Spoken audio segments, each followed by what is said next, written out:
Assalamualaikum sahabat seiman. Setiap makhluk yang bernyawa pasti akan merasakan kematian. Begitulah ketentuan Allah Subhanahu wa Ta'ala dalam surat Ali Imran ayat 185. Dalam ayat lain Allah juga berfirman, "Di mana saja kamu berada, kematian akan mendapatkan kamu.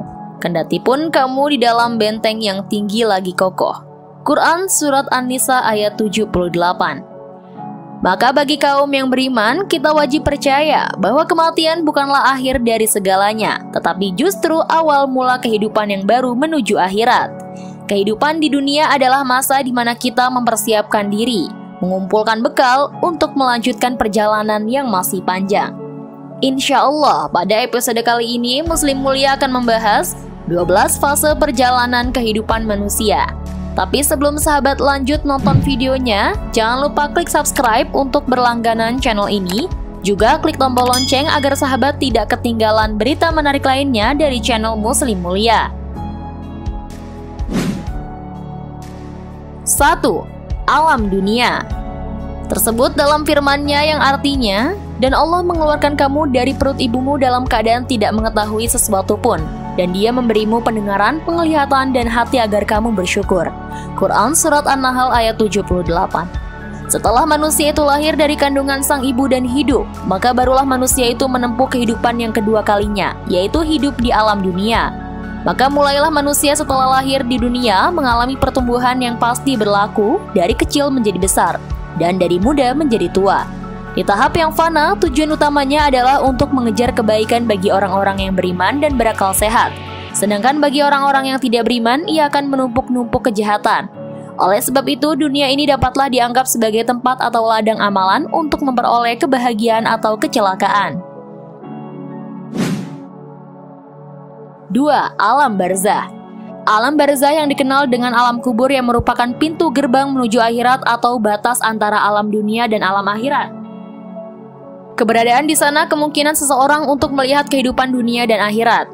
Kehidupan di sana bagaikan keberadaan dalam suatu ruangan terpisah yang terbuat dari kaca.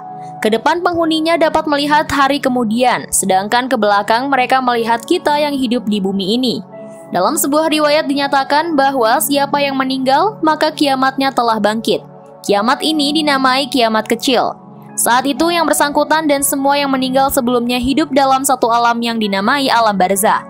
Mereka semua menanti kedatangan kiamat besar yang ditandai dengan peniupan sangkakala pertama. Sebagaimana firman Allah dalam Quran Surat Al-Mu'minun ayat 99-100 yang artinya, "Sehingga apabila datang kematian kepada seorang di antara mereka yang kafir, ia berkata, 'Ya Tuhanku, kembalikanlah aku agar aku berbuat amal soleh terhadap yang telah aku tinggalkan.' Allah berfirman, 'Sekali-kali tidak, sesungguhnya itu hanyalah perkataan yang diucapkannya saja, dan di hadapan mereka ada barzah atau pemisah sampai hari mereka dibangkitkan.' 3. Tiupan sangkakala. Di antara para malaikat yang disebutkan namanya dalam Quran adalah malaikat Israfil yang bertugas meniup sangkakala sebagai penanda hari kiamat. Hal ini tergambar dalam surat Az-Zumar ayat 68 sebagai berikut. "Dan ditiuplah sangkakala, maka matilah siapa yang di langit dan di bumi, kecuali siapa yang dikehendaki Allah. Kemudian ditiup sangkakala itu sekali lagi, maka tiba-tiba mereka berdiri menunggu putusnya masing-masing." Quran Surat Az-Zumar ayat 68. Pada hari kiamat nanti, malaikat Israfil akan meniup sangkakala kiamat sebanyak 2 kali. Ketika sangkakala pertama ditiupkan, semua makhluk yang ada di alam semesta akan musnah, kecuali yang dikehendaki oleh Allah Subhanahu wa Ta'ala untuk tidak mati. Kemudian sangkakala kedua ditiupkan yang merupakan tanda kebangkitan semua makhluk serta dikumpulkan di padang mahsyar untuk diminta pertanggungjawaban atas semua perilakunya di dunia. Malaikat Israfil tinggal menunggu perintah Allah kapan hari kiamat ditetapkan. Sebab tidak ada makhluk di semesta ini yang mengetahui kapan hari kiamat kecuali Allah Subhanahu wa Ta'ala. 4. Yaumul Ba'ats. Yaumul Ba'ats dapat diartikan sebagai hari kebangkitan. Hari kebangkitan adalah kehidupan setelah mati menurut Islam, kehidupan selanjutnya yang akan dijalani setelah malaikat Israfil meniupkan sangkakala yang pertama. Maka semua makhluk akan binasa. Kemudian ia meniupkan untuk yang kedua kalinya sehingga manusia akan hidup kembali tanpa terkecuali. Pada saat itu manusia dibangkitkan dari alam kubur. Beberapa pendapat mengatakan bahwa ketika itu ruh manusia disatukan kembali dengan tubuhnya. Meski demikian, keadaan tubuh manusia tersebut tergantung pada amal dan perbuatan masing-masing. Mereka akan dibangkitkan dan dikumpulkan di padang mahsyar dan ditimbang amalnya. Menurut sabda Nabi Muhammad SAW, manusia akan menuju ke tempat tersebut dengan 3 cara, yaitu berkendara, berjalan kaki, dan berjalan dengan wajahnya. Semua itu tergantung pada amal masing-masing. Salah satu dalil yang menceritakan tentang Yaumul Ba'ats adalah Quran Surat Az-Zumar ayat 68. Dari ayat tersebut diketahui bahwa malaikat Israfil akan meniup sangkakala 2 kali. Tiupan pertama dilakukan sebelum kiamat dan tiupan yang kedua dilakukan sebelum manusia dibangkitkan dari alam kubur. 5. Yaumul Mahsyar. Setelah semua makhluk dibangkitkan tanpa terkecuali, termasuk golongan jin, manusia, dan hewan di tempat ini, semua makhluk dari bumi dan langit lapisan ke-7 dikumpulkan untuk diadili dan semuanya berkumpul dalam keadaan berdesak-desakan. Setiap manusia pada hari itu akan diadili dengan diiringi oleh 2 malaikat. Yang satu sebagai pengiringnya dan yang satu lagi sebagai saksi atas semua perbuatannya di dunia. Secara bahasa, Yaumul berarti hari, sedangkan Mahsyar adalah nama sebuah tempat yang juga dikenal sebagai Padang Mahsyar. Sehingga jika kedua kata tersebut digabungkan dan diartikan menjadi hari di Padang Mahsyar. Peristiwa ini disebutkan dalam Quran Surat Al-Kahfi ayat 47 yang artinya, "Dan ingatlah akan hari yang ketika itu kami perjalanan gunung-gunung dan kamu akan dapat melihat bumi itu datar dan kami kumpulkan seluruh manusia dan tidak kami tinggalkan seorang pun dari mereka." Waktu penantian tersebut akan terasa singkat bagi mereka yang beriman dan bertakwa. Namun mereka yang memiliki banyak dosa akan merasa menunggu sangat lama. 6. Syafaat Rasulullah. Nabi Muhammad SAW sempat menyebut bahwa ia akan memberikan syafaat kepada umat yang tidak menyekutukan Allah Subhanahu wa Ta'ala hingga akhir hidupnya. Rasulullah SAW bersabda, "Setiap nabi mempunyai doa yang mustajab. Maka setiap nabi doanya dikabulkan segera. Sedangkan saya menyimpan doaku untuk memberikan syafaat kepada umatku di hari kiamat. Syafaat itu insya Allah diperoleh umatku yang meninggal tidak menyekutukan Allah dengan sesuatu apapun." Hadis riwayat Muslim. Siapa saja orang-orang yang akan mendapat syafaat di hari kiamat? Pemimpin yang adil, pemuda yang banyak beribadah kepada Allah, orang yang hatinya terikat dengan masjid, 2 orang atau lebih yang saling menyayangi karena Allah, lelaki yang diajak berzina namun menolaknya, orang yang bersedekah secara bersembunyi-sembunyi, dan orang yang selalu berzikir. 7. Yaumul Hisab. Hisab atau hari perhitungan amal akan terjadi setelah kiamat tiba. Pada saat itu, manusia satu persatu akan dipanggil dan diperlihatkan segala amal perbuatan mereka selama di dunia. Hisab menurut istilah akidah memiliki 2 pengertian. Pertama, al-arad, penampakan dosa dan pengakuan, dan munakosyah, diperiksa secara sungguh-sungguh. Dalam Quran Surat Al-Ghaziyah ayat 25-26 dijelaskan yang artinya, "Sesungguhnya kepada kamilah kembali mereka, kemudian sesungguhnya kewajiban kamilah menghisab mereka." 8. Penyerahan catatan amal. Lalu tibalah masa penyerahan catatan amal. Al-Quran menggambarkan kebahagiaan orang yang mendapatkan catatan tersebut dari sebelah kanannya. Ia akan dijamu dengan berbagai makanan dan minuman surgawi karena amalan baik yang telah dilalui di masa kehidupan.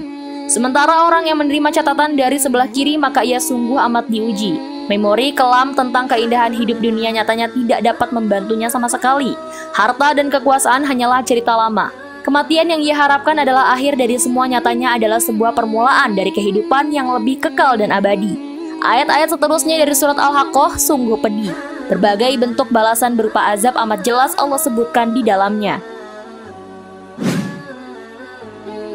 9. Yaumul Mizan. Setelah semua makhluk terkumpul pada padang mahsyar, tibalah saatnya untuk memperlihatkan buku catatan amal dari jin dan manusia. Amal mereka akan ditimbang dan dihitung mana yang lebih banyak, amal baik atau amal buruk. Secara bahasa, Yaumul Mizan diartikan sebagai hari penimbangan. Hari tersebut benar-benar akan datang setelah hari kiamat. Pada hari itu manusia akan ditimbang amalnya untuk menentukan apakah mereka akan masuk surga atau neraka. Dalil tentang Yaumul Mizan disebutkan dalam Quran Surat Al-Anbiya ayat 47 yang artinya, "Kami akan memasang timbangan yang tepat pada hari kiamat, maka tiadalah dirugikan seseorang barang sedikit pun, dan jika amalan itu hanya seberat biji sawi pun, pasti kami akan mendatangkan pahalanya, dan cukuplah kami sebagai pembuat perhitungan." Sehingga setiap orang akan memperoleh balasan yang sesuai dengan amalannya. Jika ia memiliki amalan baik, maka ia akan memperoleh balasan berupa surga. Sebaliknya, jika ia memiliki amalan buruk, maka ia akan memperoleh balasan berupa neraka. 10. Telaga Rasulullah. Al-Haud bermakna telaga atau danau. Di saat terik matahari yang sangat panas di padang mahsyar, sehingga manusia berkeringat dengan derasnya. Betapa hausnya manusia. Semua orang akan merasa keringnya kerongkongan saking panasnya pada saat itu. Harapannya adalah ia dapat minum walaupun hanya seteguk. Ketika di dunia ini, saat kita kehausan, maka segera kita akan dapat memilih minuman yang segar dan dingin dengan aneka rasa aroma. Tetapi di saat itu tiada lagi minuman-minuman yang akan didapatkannya. Allah Subhanahu wa Ta'ala membentangkan telaga untuk para rasul yang diperuntukkan bagi umatnya masing-masing. Dalam hadis yang diriwayatkan oleh Imam Tirmizi, Rasulullah SAW bersabda, "Sungguh bagi setiap nabi itu ada telaga, dan semua berlomba untuk siapa yang lebih banyak minum dari telaga tersebut. Maka aku berharap akulah yang paling banyak dari umatku yang dapat meminumnya." Telaga Rasulullah adalah seluas perjalanan 1 bulan, luas sekali. Telaga Rasulullah airnya lebih putih dari kertas putih. Dalam riwayat lain disebutkan airnya lebih putih dari susu dan lebih manis dari madu. Dan aromanya atau baunya lebih harum dari minyak misik atau kadang juga disebut minyak kasturi. Di tepi telaga disediakan alat minum yang jumlahnya banyak sekali seperti halnya bintang di langit yang berkilauan dan bertebaran. Sehingga tidak perlu berebut sampai terinjak antara satu dengan lainnya. Maka barang siapa yang dapat meminumnya, maka ia tidak akan haus selamanya. Inilah minuman yang sangat segar bagi peminumnya dan tidak akan haus lagi. 11. Jembatan Shirathul Mustaqim. Setelah melalui proses hisab, semua manusia akan melewati jembatan yang lurus atau yang biasa disebut dengan Shirathul Mustaqim. Dalam melintasi jembatan ini, proses hisab yang sebelumnya dijalani sangat menentukan nasib manusia. Untuk orang dengan kondisi yang sangat buruk, jembatan ini akan menjadi sangat kecil, hingga disebutkan berukuran sekecil rambut dibagi 7 dan tajamnya melebihi samurai. Sedangkan untuk orang dengan amalan baik yang banyak, ia akan melewatinya dengan tenang. Ada yang secepat kilat, ada yang menunggu onta, kambing atau sapi dari hasil kurbannya ketika di dunia. 12. Surga atau neraka. Setelah dihisab dan sirot, maka tahapan terakhir adalah penentuan apakah manusia akan berakhir di tempat yang indah bernama surga atau akan disiksa di neraka yang begitu mengerikan. Surga dan neraka merupakan 2 tempat abadi yang diciptakan Allah. Surga diperuntukkan bagi hambanya yang beriman dan taat kepada segala perintahnya, sedangkan neraka buat mereka yang ingkar. Manusia diberi akal oleh Allah untuk menentukan hidupnya, apakah memilih jalan surga atau neraka. Allah Subhanahu wa Ta'ala dalam Al-Quran banyak menjelaskan tentang surga dan neraka. Di antaranya Allah berfirman yang artinya, "Dan bersegeralah kamu mencari ampunan dari Rabb-mu dan mendapatkan surga yang luasnya seluas langit dan bumi yang disediakan bagi orang-orang yang bertakwa." Quran Surat Al-Imran ayat 133.